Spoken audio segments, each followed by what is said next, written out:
Assalamualaikum warahmatullahi wabarakatuh. Shalom, salam sejahtera untuk kita semua. Om Swastiastu, Namo Buddhaya, salam kebajikan. Yang terhormat Ibu Vika Febri Mulyati selaku dosen mata kuliah perilaku organisasi dan teman-teman sekalian. Perkenalkan, nama saya Nikita Keisha Angela Sinaga dari kelas AK 501. Pada kesempatan kali ini saya akan mempresentasikan mengenai motivasi dalam organisasi. Topik ini akan membahas dari mulai pengertian motivasi, pentingnya motivasi dalam organisasi, jenis motivasi, teori motivasi, faktor yang mempengaruhi motivasi, peranan pemimpin dalam meningkatkan motivasi, dampak dari kurangnya motivasi, kesimpulan, dan mari kita mulai dari pembahasan yang pertama, yaitu mengenai pengertian dari motivasi. Pengertian motivasi. Apa itu motivasi? Motivasi adalah dorongan internal maupun eksternal yang membuat seseorang bertindak untuk mencapai tujuan tertentu. Motivasi dapat diartikan pula sebagai proses psikologis yang menimbulkan, mengarahkan, dan mempertahankan perilaku seseorang untuk mencapai tujuan tertentu. Motivasi menjadi kekuatan pendorong yang membuat individu mau bertindak, berusaha, dan bertahan dalam menghadapi tantangan. Dalam konteks organisasi, motivasi berarti dorongan yang membuat karyawan bekerja dengan semangat, komitmen, dan tanggung jawab demi tercapainya tujuan perusahaan. Motivasi tidak hanya berasal dari faktor eksternal seperti gaji dan penghargaan, tetapi juga ada faktor internalnya seperti kepuasan kerja, rasa memiliki, dan keinginan untuk berkembang.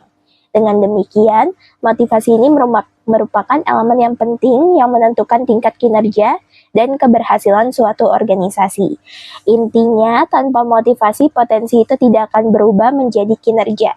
Motivasi menjawab pertanyaan mengapa seseorang mau bekerja keras, karena di balik setiap tindakan selalu ada dorongan. Seseorang mau bekerja keras bukan hanya karena kewajiban, tapi karena ada alasan yang mendorongnya, seperti ingin memenuhi kebutuhan hidup, dan ingin dihargai atau diakui kemampuannya. Nah, di sini ada hal yang menarik, yaitu sebuah quotes dari Henry Ford yang berisi coming together is a beginning, staying together is progress, and working together is success. Artinya, bersatu adalah sebuah awal, tetap bersama adalah sebuah kemajuan, dan bekerja bersama adalah sebuah keberhasilan. Quotes ini sangat relevan dalam konteks motivasi organisasi karena menekankan bahwa keberhasilan tidak hanya bergantung kepada kemampuan individu, tetapi pada kerjasama tim yang konsisten dan terarah. Nah, kemudian kita akan membahas pentingnya motivasi dalam organisasi. Motivasi dalam organisasi itu bukan sekadar semangat kerja, tetapi energi utama yang membuat sistem organisasi bisa bergerak secara efektif. Tanpa motivasi, strategi seharusnya sehebat apapun tidak akan kelihatan optimal. Nah, pentingnya motivasi dalam organisasi yang pertama seperti meningkatkan produktivitas kerja. Karyawan yang termotivasi itu cenderung bekerjanya lebih cepat dan tepat, berinisiatif tanpa harus selalu diawasi, berusaha mencapai target bahkan melampauinya. Motivasi membuat seseorang tidak hanya bekerja karena kewajiban, tetapi karena ada dorongan untuk berprestasi. Lalu yang kedua ada meningkatkan kualitas kerja. Jadi di sini motivasi berpengaruh pada ketelitian dalam bekerja, kreativitas dalam menyelesaikan masalah, dan komitmen terhadap hasil. Karyawan yang memiliki motivasi tinggi biasanya lebih peduli terhadap kualitas, bukan hanya kuantitas. Yang ketiga, ada meningkatkan loyalitas dan komitmen. Organisasi yang mampu menjaga motivasi karyawan akan mengurangi turnover atau keluar masuk karyawan, meningkatkan rasa memiliki terhadap perusahaan, menciptakan hubungan kerja yang stabil. Karyawan merasa dihargai sehingga tidak mudah berpindah ke tempat yang lainnya. Lalu ada menciptakan lingkungan kerja yang positif, di mana motivasi yang tinggi itu menciptakan suasana kerja yang kondusif, hubungan antar karyawan yang lebih harmonis, dan kerjasama tim yang solid. Energi positif itu menular, satu tim yang termotivasi bisa mendorong tim lainnya untuk ikut berkembang. Lalu ada mendukung pencapaian tujuan organisasi. Tujuan organisasi hanya bisa tercapai jika individu di dalamnya mau bergerak bersama. Motivasi menjadi penghubung antara tujuan pribadi karyawan, tujuan perusahaan. Ketika keduanya selaras, hasilnya itu jauh lebih optimal. Jenis-jenis organisasi. Dalam konteks organisasi, motivasi umumnya dibagi menjadi dua jenis utama, yaitu yang pertama motivasi intrinsik dan yang kedua motivasi ekstrinsik. Nah, keduanya itu memiliki peran penting dalam mendorong kinerja karyawan. Kita akan membahas yang pertama dulu, yaitu motivasi intrinsik. Adalah dorongan yang berasal dari dalam diri seseorang tanpa dipengaruhi oleh faktor luar. Seseorang bekerja karena merasa senang, tertantang, atau ingin berkembang. Contohnya, kepuasan saat menyelesaikan tugas dengan baik, rasa haru, atau pencapaian pribadi, keinginan untuk belajar, dan meningkatkan kemampuan.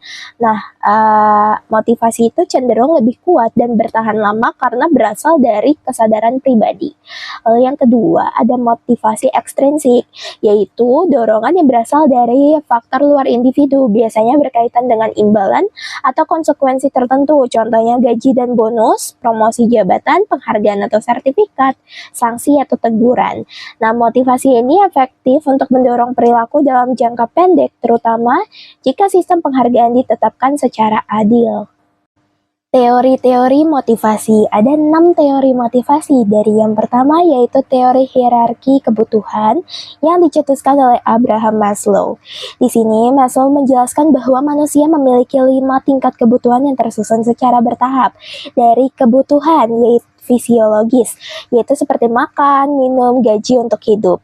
Yang kedua, keamanan, yaitu jaminan kerja, lingkungan yang aman. Serta yang ketiga, sosial, hubungan kerja dan rasa memiliki. Yang keempat, penghargaan, berupa pengakuan dan promosi. Yang kelima, aktualisasi diri berupa mengembangkan potensi maksimal. Menurut teori ini, seseorang akan termotivasi memenuhi kebutuhan yang belum terpenuhi. Lalu teori yang kedua ada teori dua faktor yang diungkapkan oleh Frederick Herbert, yaitu mengungkapkan ada dua faktor. Yang pertama, faktor hygiene atau gaji, kondisi kerja, kebijakan perusahaan, di mana ini untuk mencegah ketidakpuasan. Yang kedua ada faktor motivator atau prestasi, pengakuan, tanggung jawab. Ini tuh gunanya untuk meningkatkan kepuasan dan motivasi. Artinya, gaji saja tidak cukup untuk membuat karyawan benar-benar termotivasi.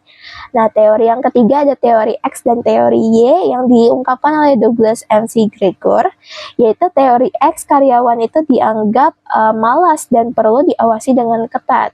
Nah, teori Y, karyawan itu dianggap bertanggung jawab dan mampu mengatur diri.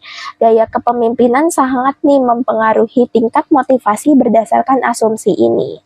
Lalu yang keempat ada teori kebutuhan McClellan oleh David. Nah, di sini ada 3 kebutuhan utama, yaitu yang pertama need for achievement atau kebutuhan berprestasi, yang kedua need for power atau kebutuhan mempengaruhi, dan yang ketiga need for evaluations atau kebutuhan hubungan sosial. Setiap orang memiliki dominasi kebutuhan yang berbeda.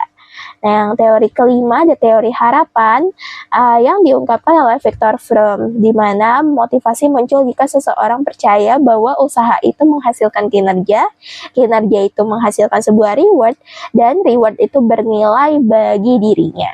Kalau salah satu tidak dipercaya, motivasi itu akan turun. Yang terakhir, ada teori keadilan yang dicetuskan oleh John Stacy Adams, di mana karyawan membandingkan usaha dan hasil yang mereka peroleh dengan orang lain.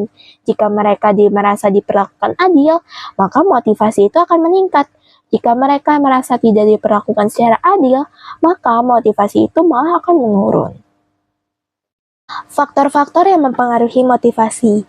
Yang pertama ada faktor internal. Ini berasal dari dalam individu itu sendiri. Jadi, faktor internal ini contohnya kebutuhan dan keinginan pribadi, di mana motivasi muncul karena ada kebutuhan yang ingin dipenuhi. Misalnya kebutuhan dasar seperti makan dan minum, atau kebutuhan psikologi seperti pengakuan dan penghargaan. Contohnya, karyawan ingin naik jabatan agar dihargai dan merasa lebih berprestasi. Lalu ada minat dan bakat. Semakin sesuai pekerjaan dengan minat atau kemampuan seseorang, semakin tinggi motivasinya.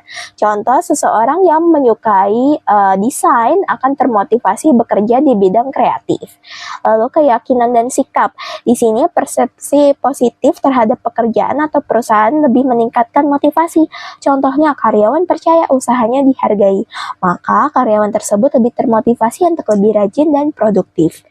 Nah, faktor yang kedua ada faktor eksternal, yaitu berasal dari lingkungan di sekitar individu. Contohnya, lingkungan kerja.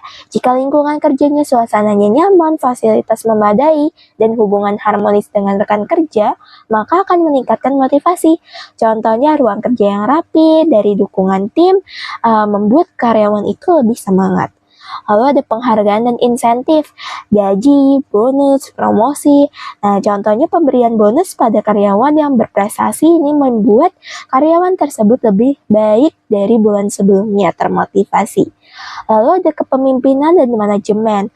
Kepemimpinan ini gaya kepemimpinan yang adil, komunikatif, dan inspiratif tentunya akan memotivasi bawahan. Contohnya, bos yang memberikan feedback konstruktif, karyawannya merasa dihargai dan termotivasi. Yang terakhir ada budaya dan norma organisasi. Budaya kerja yang mendukung kolaborasi, inovasi, dan kejujuran meningkatkan motivasi karyawan.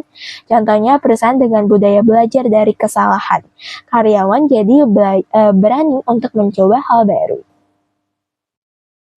Peranan pemimpin dalam membangkitkan motivasi. Seorang pemimpin memiliki peranan penting yang mendorong karyawan atau tim untuk bekerja dengan semangat dan produktif. Motivasi yang kuat tidak hanya berasal dari diri individu, tetapi juga dipengaruhi dengan cara seseorang pemimpin itu memimpin. Berikut beberapa peran penting pemimpin. Nah, yang pertama contohnya memberikan contoh yang baik atau menjadi role model bagi bawahannya. Pemimpin yang disiplin, jujur, dan konsisten menjadi teladan bagi karyawan. Contohnya, pemimpin yang selalu tepat waktu dan menghargai hasil kerja tim, sehingga karyawan lebih terdorong untuk melakukan hal yang bersikap sama. Lalu memberikan dukungan dan penghargaan. Memberikan pengakuan atas usaha dan prestasi karyawan membuat mereka merasa dihargai. Contohnya, memberikan pujian atau bonus bagi karyawan yang menyelesaikan proyek dengan baik. Lalu menciptakan lingkungan kerja positif. Pemimpin yang membangun suasana kerja yang nyaman, aman, dan menyenangkan akan meningkatkan motivasi suatu tim. Lingkungan yang kondusif mendukung kreativitas, kolaborasi, dan semangat kerja. Lalu menetapkan tujuan yang jelas. Pemimpin membantu tim tersebut memahami visi, misi, dan target yang ingin dicapai. Tujuan yang jelas memberi arah yang fokus sehingga karyawan lebih termotivasi untuk bekerja lebih keras lagi. Lalu memberikan tantangan yang realistis. Tantangan yang sesuai dengan kemampuan tim dapat memacu semangat belajar dan berprestasi. Namun tantangan yang terlalu berat bisa menurunkan motivasi. Pemimpin yang bijaksana di sini menyeimbangkan antara menantang dan mendukung tim. Lalu kita akan membahas studi kasus dari motivasi dalam organisasi. Contohnya, perusahaan teknologi Innovatek menghadapi masalah penurunan produktivitas tim pengembangan produk. Banyak karyawan merasa pekerjaan monoton dan kurang dihargai. Turnover-nya meningkat karena karyawan itu mencari peluang kerja yang lain. Manajemen menyadari bahwa motivasi karyawan sangat berpengaruh terhadap produktivitas, kreativitas, dan loyalitas.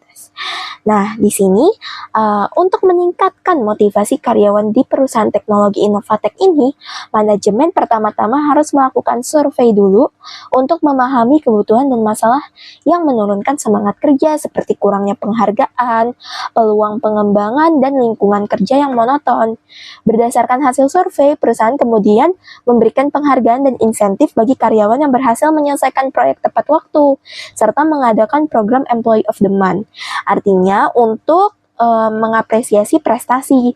Selain itu, Innovatek membuka program pelatihan atau workshop untuk mengembangkan kompetensi karyawan serta memberikan jalur karir yang jelas.